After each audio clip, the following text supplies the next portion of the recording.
Have you ever wondered why so many companies fail despite having experienced CEOs at the helm? Shockingly, 75% of employees say their leaders lack the skills needed for effective management. This statistic raises a critical question. If CEO-style leadership isn't working, what is? Most people think that to be a great leader, you need to act like a CEO, commanding authority, making bold decisions, and shining in the spotlight. But here's the truth. Leading like a CEO can backfire. Many of the most effective leaders today aren't the loudest voices in the room. Instead, they listen, adapt, and empower others. In this video, we'll dive into why following the CEO playbook isn't the best path to success. You'll discover powerful strategies like the importance of flexibility, the impact of inclusive leadership, and how being authentic can build real trust with your team. Get ready to rethink your approach to leadership and learn how to lead effectively without the CEO mindset. Let's get started. Chapter 1. The CEO Myth. Why their playbook doesn't fit you. Many people assume that adopting a CEO's leadership style is the fastest way to success. But here's the thing. It's not. Most CEOs operate within highly structured, corporate environments. Their leadership approach is often shaped by a board of directors, shareholders, and a strict corporate culture. If you try to lead like a CEO in other settings, you may find it doesn't work as well as you'd expect. Studies show that only 15% of employees worldwide feel engaged at work, and rigid, top-down leadership can be one reason why. When you mimic a CEO's style, especially without the resources they have, you might come off as detached or authoritarian. Leadership isn't one size fits all, and the CEO model often fits the specific needs of large organizations, not small teams or dynamic industries. Let's take Daniel Goleman's insight from emotional intelligence as an example. He found that leaders who focus on emotional intelligence are 90% more likely to inspire engagement and loyalty than those who only rely on authority. This means that imitating the command and control approach of many CEOs could actually hurt your team's productivity and creativity. So, instead of trying to lead like a CEO, focus on what works for your situation. If you're leading a small team or creative group, flexibility and personal connection matter more than rigid structure. Successful leaders know when to shift their style based on their environment, rather than forcing a corporate playbook onto a non-corporate team. Chapter 2. Flexibility over formality. The real leadership edge. Leaders who thrive aren't just good at giving orders. They're masters of flexibility. In today's fast-paced world, being adaptable often matters more than sticking to formal structures. Take a look at some of the most successful startups. They thrive not because their leaders act like CEOs, but because they embrace change. A study by McKinsey found that 94% of business leaders say agility and flexibility are critical to success. Yet, only 8% of those leaders feel their organizations are agile enough. Clearly, there's a gap between knowing what works and actually doing it.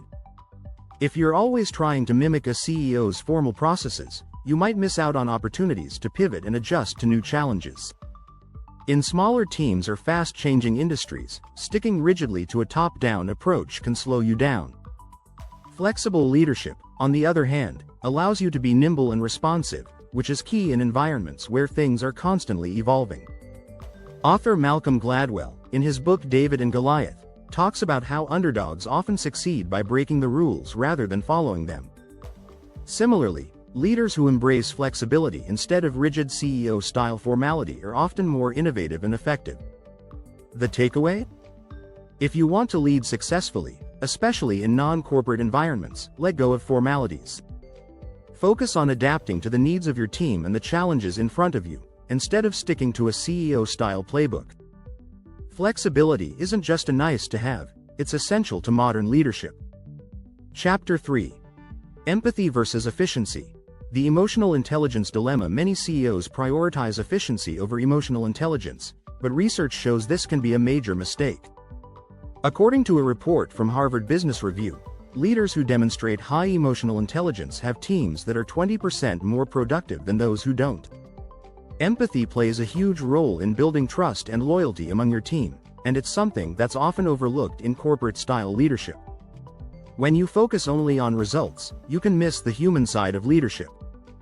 Yes, CEOs need to be efficient because they oversee large organizations with massive responsibilities. But when you're leading a smaller team, or even just managing people day to day, connecting with individuals on a personal level is far more impactful.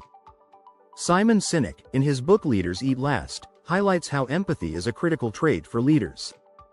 He says, "Great leaders prioritize the well-being of their people." This may sound simple, but it's not always practiced by those at the top. CEOs often operate under immense pressure to deliver results, which can make them less approachable. However, if you prioritize empathy over efficiency, especially in smaller settings, your team will perform better in the long run. Gallup data supports this, showing that managers who lead with empathy see 57% less turnover and more engagement from their employees. The bottom line? Don't trade emotional intelligence for cold efficiency. While CEOs may focus heavily on the bottom line, successful everyday leaders know that understanding the emotional needs of their teams can yield better results, both in morale and performance. If you're finding this information helpful, make sure to subscribe for more insights on effective leadership strategies. Chapter 4. Inclusive Influence. How non-top-down leadership wins. Top-down leadership may work for CEOs managing large corporations, but it often misses the mark in smaller, more agile teams. Research by Deloitte shows that companies with inclusive cultures are 8 times more likely to have better business outcomes. This is because inclusive leadership fosters collaboration, which is essential in environments where every voice counts. A CEO's style is often rooted in authority. They make decisions, and everyone else follows. But in non-corporate settings, or even in more innovative spaces, this approach can stifle creativity.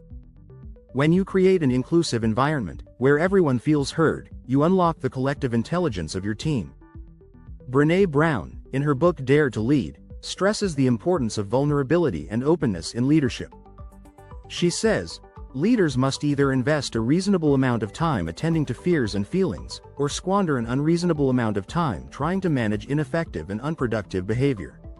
By fostering inclusion, you give your team the freedom to express ideas without fear, leading to better innovation and productivity.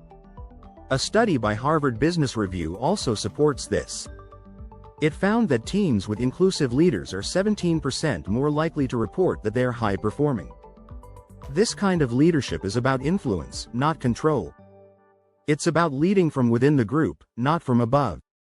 So, forget about the command and control CEO model. Focus instead on creating a culture where everyone feels like they belong and has a say. You'll be surprised at how much more engaged and productive your team becomes. Chapter 5. Silent Leaders. Impact without the spotlight. Most CEOs are visible leaders. They're the face of the company, always in the spotlight. But not all effective leaders need to be front and center. In fact, Jim Collins, author of Good to Great, highlights the concept of Level 5 leadership, which involves humility and the ability to empower others. These leaders may not always take credit, but they drive results by enabling their teams to shine. Interestingly, the Harvard Business Review found that 60% of employees prefer leaders who listen more than they speak.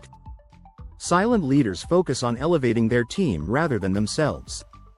They lead by example, showing rather than telling. Think about Bill Belichick, the famously understated head coach of the New England Patriots. He doesn't draw attention to himself, but his team has won multiple championships because he leads with strategy and calm authority, not by hogging the spotlight. The power of silent leadership lies in building trust and giving others space to excel. By stepping back, you allow your team to step up. Instead of commanding attention like a CEO, try empowering your team to take ownership. When they feel trusted, they will perform at a higher level. Research by Gallup shows that teams with high levels of trust experience 50% higher productivity. Trust is built when leaders listen and support from the shadows, not when they dominate the room. Chapter 6. Authenticity over authority.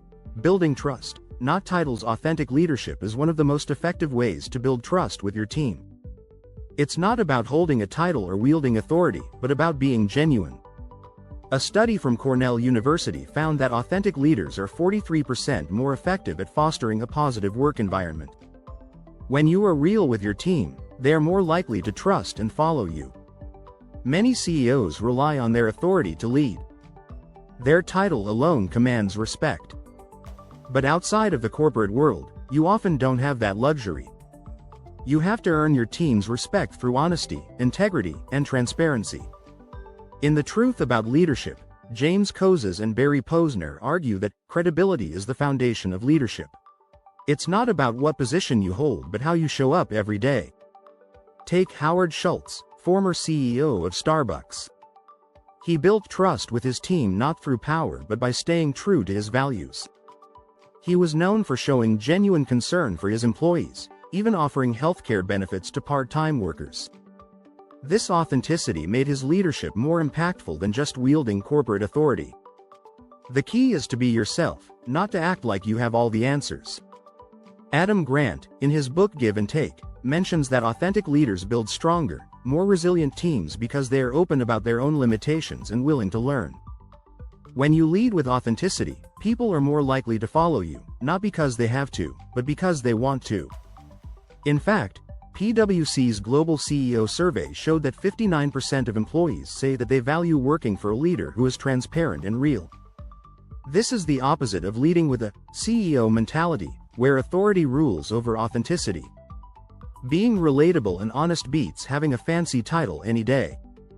So, if you found these insights valuable, don't forget to hit that subscribe button. Join us for more tips on effective leadership that can help you thrive in today's ever-changing world.